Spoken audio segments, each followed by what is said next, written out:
Tenemos en línea a un analista con el que nos gusta hablar porque precisamente ayer, saludo primero al licenciado Sergio Berenstein. Sergio, gracias por atendernos, buen día.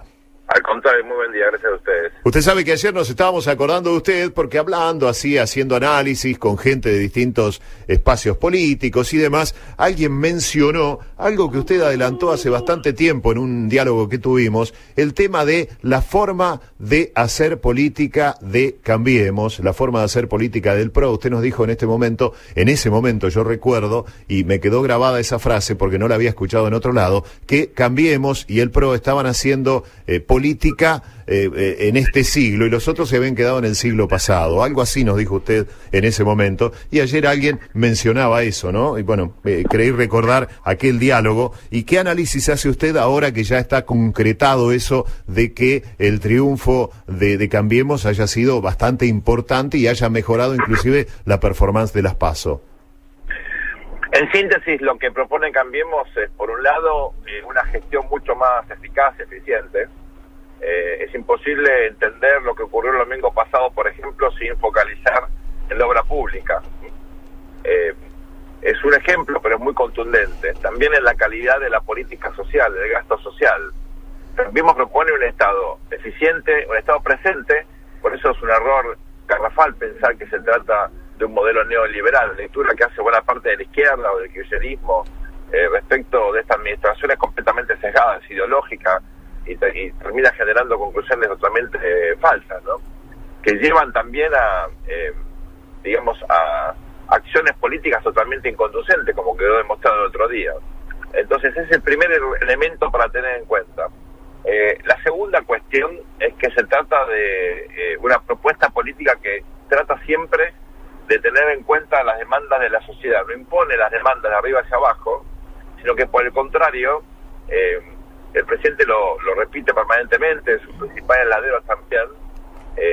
Cambiemos lo que hace es convertirse en un catalizador de las cosas que la sociedad quiere hacer y respeta lo que la sociedad no quiere hacer.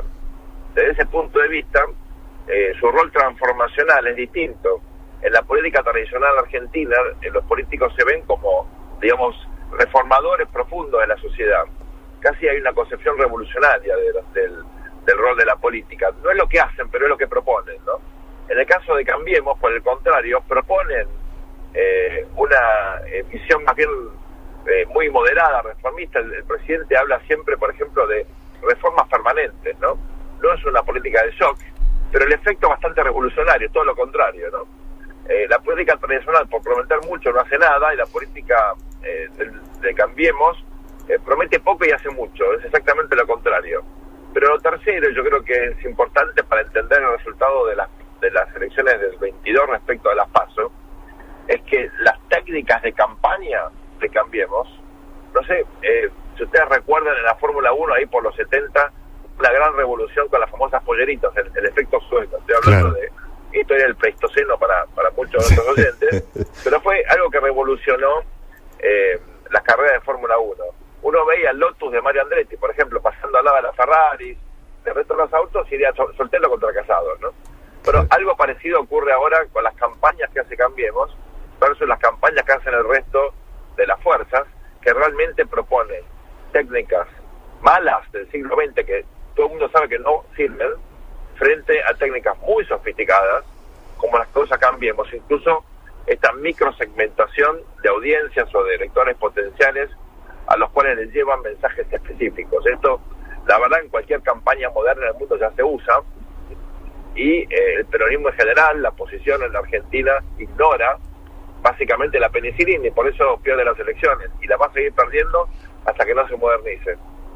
Quien está hablando con nosotros es el licenciado Sergio Berenstein, que es doctor y magíster en Ciencia Política de la Universidad de North Carolina y licenciado en Historia de la Universidad de Buenos Aires. Ahora, licenciado, usted dice, este gobierno no es neoliberal, esa es una visión sesgada. ¿En qué lo encasillaría usted? ¿Cómo lo catalogaría usted?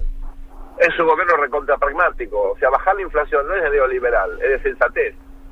La locura fue haber apostado otra vez por la inflación en la Argentina, cuando el mundo resolvió la cuestión inflacionaria, que es el peor impuesto para los pobres, es una fábrica de pobreza la inflación, a comienzo de la década del 80.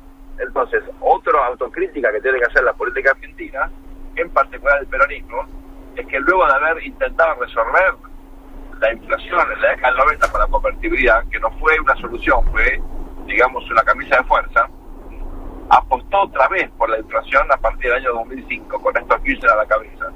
Y nadie en el peronismo criticó, excepto los que han roto con el kirchnerismo, la dinámica inflacionaria irresponsable, absurda, que con una enorme cantidad de gasto público mal utilizado, mal invertido, esto no derivó en obra pública, ni en mejor educación, ni en mejor salud, ni en mejor sistema penitenciario. La paradoja es que quienes alimentaron la inflación y gastaron la plata quién sabe en qué, ahora tienen que sufrir las consecuencias de no tener un sistema penitenciario justo, adecuado, para quienes tienen que pasar tiempo ahí. Su ironía es la historia. Hablando de quienes pueden pasar tiempo ahí, usted hablando de las cárceles y demás, ¿piensa usted que la expresidenta, actual senadora electa Cristina Fernández de Kirchner podría terminar en prisión? Eso tiene que resolver la justicia y eventualmente sus pares, porque ya tienen afueros. Evidentemente las causas que se están sumando, los procesamientos que ella ya tiene, hay un fallo del juez Irursun que pone de manifiesto que al margen de las... Yo no soy abogado, claro, pero es bastante impactante cuando uno lee ese dictamen, porque al margen de las causales tradicionales, que es básicamente el riesgo de fuga y el entorpecimiento de la investigación, ya el doctor Irursun habla de la cantidad de procesamientos y otras cuestiones que pueden complicar a la expresidenta para que alguien le pida efectivamente la detención, ¿no? Prisión preventiva. Por supuesto que lo ideal sería que tenga un juicio imparcial y justo en todas las causas en las cuales esté involucrada y que nadie, ningún argentino, empezando por ella misma, tenga ninguna duda respecto de la solidez y de la transparencia del proceso judicial. Lo peor que nos puede ocurrir en la Argentina es que no se haga justicia y que haya argentinos que tengan la sensación de que acá hay una persecución. Por eso es muy importante que la justicia actúe con total imparcialidad en todos los casos de corrupción, siempre, pero en particular teniendo en cuenta que la expresidenta, a pesar de haber perdido la elección, sigue teniendo un porcentaje no menor de apoyo en la provincia de Buenos Aires en particular y también en otras partes del país.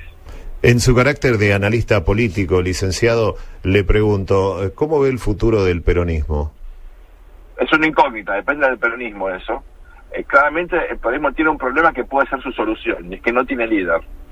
En los últimos tiempos el peronismo se ha acomodado a un líder con capacidad de ganar elecciones, y por el hecho de tener el poder, los peronistas han hecho cualquier cosa, han acompañado las leyes más absurdas, como el pacto con Irán, por ejemplo, han hecho un seguidismo muchas veces acrítico y han pagado un precio enorme por eso.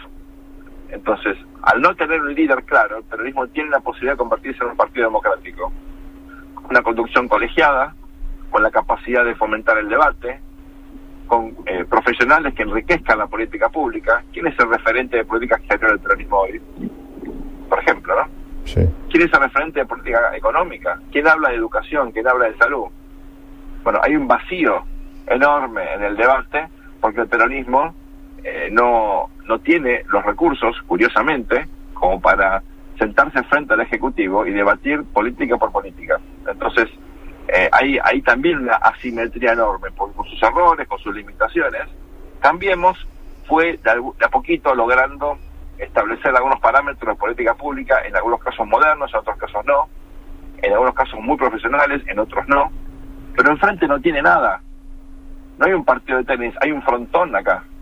Entonces, me parece que eso debilita la democracia. El peronismo tiene la responsabilidad, creo yo, de reorganizarse, reunificarse, tener un discurso moderno, prácticas ayornadas y sobre todo darle al sistema político el equilibrio del cual hoy carece. Bien, licenciado, un gusto hablar con usted, le agradecemos que nos haya atendido. Por favor, a sus órdenes, gracias por el llamado. Que tenga buen día. El licenciado Sergio Berenstein, un hombre con una sólida formación, que bueno, uno puede compartir o no lo que dice, pero lo dice desde un punto de vista también, digamos, científico, ¿no? El licenciado es doctor y magíster en ciencia política de la Universidad de North Carolina en Chapel Hill, licenciado en historia de la Universidad de Buenos Aires, y además es columnista de distintos medios y participa, creo que por allí lo más visible para todos, para que lo identifiquen quienes no lo han identificado por la voz, es el pelado que opina en Animales Sueltos, ¿no? En el programa de Alejandro Fantino. Bueno, un tipo que dice las cosas muy concretamente y que nos fue dejando algunos tips, algunas frases en diálogos anteriores que después vimos reflejadas en otros comentarios, cuando por ejemplo nos explicó aquello del cisne negro, ¿no? Nos decía, si no aparece un cisne negro en las elecciones legislativas, se va a incrementar la recolección de votos de Cambiemos, y le preguntamos qué era un cisne negro, y decía, un cisne negro es un hecho inesperado, algo que puede alterar todo, y ponía como ejemplo lo ocurrido en España con los atentados en Atocha, ¿no? Bueno, evidentemente uno hablando con esta gente aprende. Después, bueno, puede coincidir o no por allí con las visiones que tienen cuando ya opinan directamente, pero es interesante ver también cómo esta gente puede observar un poco más allá. Él nos decía el tema de hacer política, cómo se hace política, cómo se hace campaña política, y ya lo había marcado la otra vez. Él notaba, decía que Cambiemos estaba haciendo política al estilo de este siglo y que el resto de los partidos se habían quedado en el siglo